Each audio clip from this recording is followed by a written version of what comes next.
Hey, y'all. Welcome back.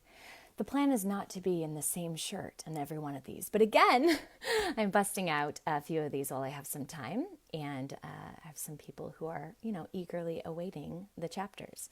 So if you're just joining us, we are going through the energy bus. So feel free to start from the beginning. I'm going to dive into chapter 2. And oh my goodness, what would it look like if you could pump some positive energy into any situation, any mood, any day, any season in your life? How much would that impact you, your family, and those who you see day to day? Chapter 2, good news, bad news. That evening, George sat in the car repair shop, waiting for his tire to be replaced. It was taking much longer than it should, and as usual, George was growing anxious and impatient. He didn't like waiting in lines for the movies, waiting in traffic, or waiting in line at the grocery store. He always picked the wrong line. And of course, the person in front of him always had a product without a price tag, so a manager needed to be called and the product had to be found. And well, George felt as if the world conspired to inconvenience him. How long could it take to replace a tire? He wondered. At last, the mechanic walked briskly into the room. Sir, I've got some good news and some bad news. The good news is that your car isn't destroyed and you're still here. What are you talking about? George shouted. It's only a flat tire. Well, that's more good news, sir. The flat tire prevented you from driving the car. While replacing the tire, I remembered seeing a notice from the manufacturer about your make and model. So I had a hunch to do a check on the brakes, and sure enough, they were completely worn down. At any moment, they could have gone and you would have no way of stopping. If you had hit a wall or something, you would be as flat as your tire. You're lucky to be here, sir. It's been a common problem with your year, make, and model, and you should have received notification of the recall. George remembered seeing some letter from his car manufacturer, but had just thought it was another sale mail, trying to make his money, and so he had thrown it away. The bad news, the mechanic continued, is that the part takes about 2 weeks to get here from the manufacturer, so we'll need to keep the car here, and once the part comes in, we'll be able to have it ready that day. Just great, George thought, not even realizing the good news he had just heard. The only things he was thinking about were having his car in the shop for 2 weeks and getting home. Just one more inconvenience for an inconvenient life. Chapter 3, the long walk home. Instead of calling his wife to come get him, George decided to walk home the 2 or so miles from the repair shop. He walked more today than he had in several years, but at this point, he didn't feel like talking to anyone, especially his wife. Car in the repair shop for 2 weeks, he thought. What else could go wrong? He was near his breaking point. Just last night, his wife had told him she was unhappy in their marriage and that George's negativity was making the entire family miserable. She had given him an ultimatum: change or it was over. It wasn't the first of their marital problems, and certainly it wasn't the first time she had told George he was negative, but now it was real, and he didn't want to lose the woman he loved. He knew she loved him too, but as she had said, no matter how much she loved him, she wouldn't live with someone who made her life so miserable. He vowed to change, but for the first time in his life, he was at a loss. He felt like his life was spinning out of control, and he couldn't do anything to stop it. He had always been able to fix every problem and rise to every occasion, to meet any challenge, especially in his marriage. Yet now, he felt truly powerless, as if his life was being lived by someone else while he watched it unravel. That night, he had yelled to the heavens, asking for help, and had woken up with a flat tire. Some help, he thought. Just one more problem I don't need right now. George walked briskly home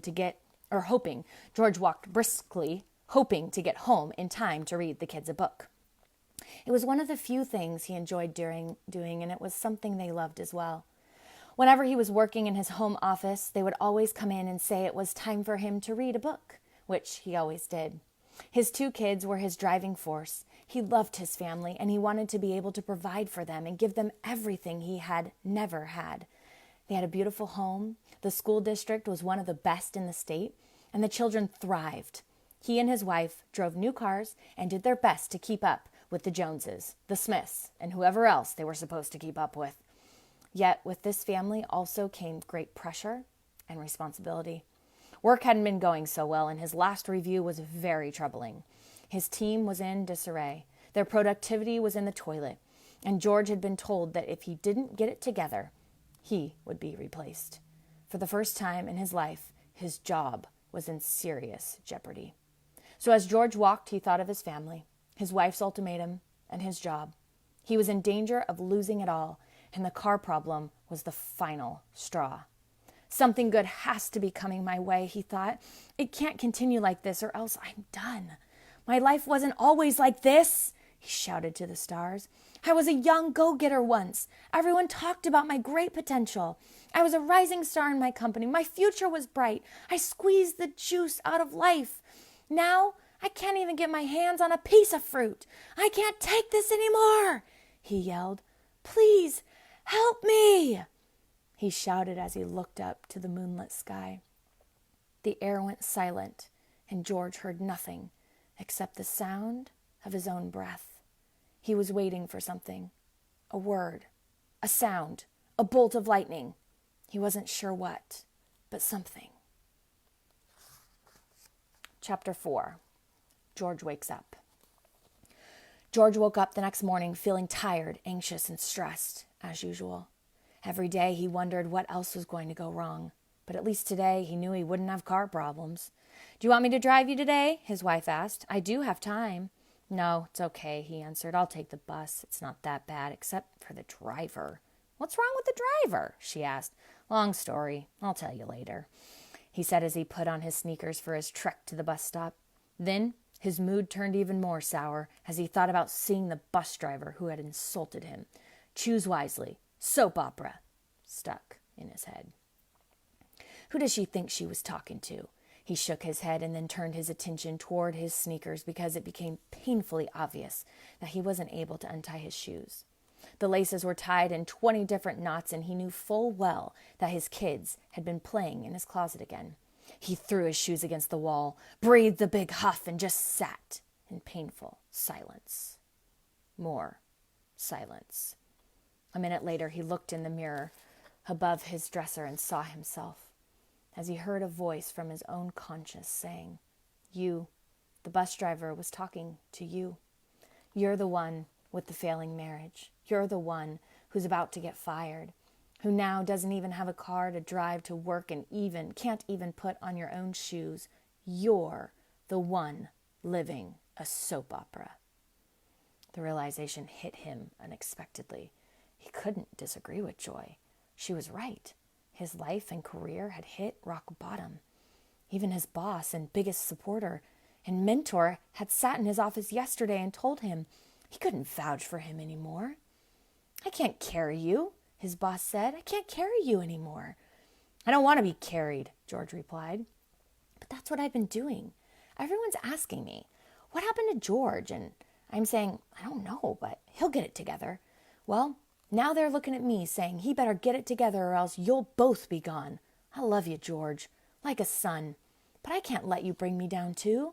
I've worked too hard for this. I have kids in college. I will get it together, George declared.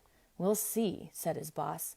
As my old football coach used to say, we don't talk this game, we play it. So I hope to see action soon, because if you don't get it together, then we both know what has to happen. Fired was a word George never thought he would hear. And now he was hearing it all too frequently, in the same sentence with his name. I need to try to turn this around today, he thought. How? I have no idea. All right. I will catch you tomorrow for more of The Energy Bus. No need to watch my face. Just pop it in your pocket and listen while you do dishes, on the car ride, doing laundry, find some encouragement, motivation, and hey, just never know. That one thing, or maybe all of life, might just turn right around for you. Talk to y'all soon.